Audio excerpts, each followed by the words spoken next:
பாவ் பாஜி இது ஒரு north Indian dish plus என்னோடய favourite dish. Weekly once compulsory என்னோடய பசங்களுக்கு நான் இதை செஞ்சு கொடுத்துருவேன். ஏன்னா எல்லா வெஜிடபிள்ஸ் கலந்து வேக வச்சு கொடுக்கறனால உடம்புக்கு ரொம்ப நல்லது.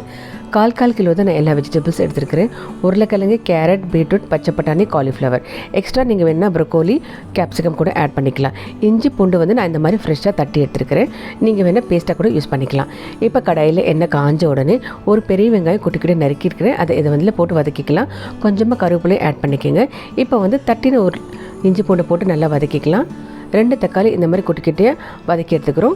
இப்போ வந்து வேக வச்ச வெஜிடபிள்ஸ் வந்து மேஷ் பண்ணி இந்த மாதிரி ஆட் பண்ணிக்கலாம். ஒரு 5 நிமிஷம் இந்த மாதிரி மிக்ஸ் பண்ணி விட்டுருங்க. கொஞ்சமாக தண்ணி, ஒரு 1/2 டம்ளர் தண்ணி கூட நீங்கள் ஆட் பண்ணிக்கலாம். காரத்துக்கு 1 ஸ்பூன் பட்டை மிளகாத்தூள் ஆட் பண்ணிக்கிறேன். தேவையான அளவுக்கு உப்பு. ஒரு 5 நிமிஷம் கழித்து கொதி வந்த பிறகு ஃபைனலாக 2 ஸ்பூன் பாவ் பாஜி மசாலா, அப்புறம் குட்டியாக நறுக்கி கொத்தமல்லி தூவி இந்த மாதிரி பாஜி நம்ம ரெடி பண்ணிக்கலாம். இப்போ வந்து பன்னு வந்து நான் டோஸ்ட் பண்ணி எடுத்துக்க போகிறேன். பட்டர் இல்லைன்னா நெய் ரெண்டில் ஏதாவது இந்த மாதிரி கட் பண்ணி டோஸ்ட் பண்ணி எடுத்துக்கலாம். இது ரெடி ஆகிடுச்சு. அவ்வளோதாங்க, நம்ம பாவ் பாஜி ரெடி ஆகிடுச்சு. நீங்கள் குட்டிக்கிட்ட நறுக்கிய வெங்காயத்தை கூட லெமன் ஸ்ப்ரிங்கிள் பண்ணி நீங்கள் சர்வ் பண்ணலாம். எந்த ரெசிபி உங்களுக்கு பிடிச்சிச்சு நீங்களும் ட்ரை பண்ணி பாருங்கள். Happy cooking.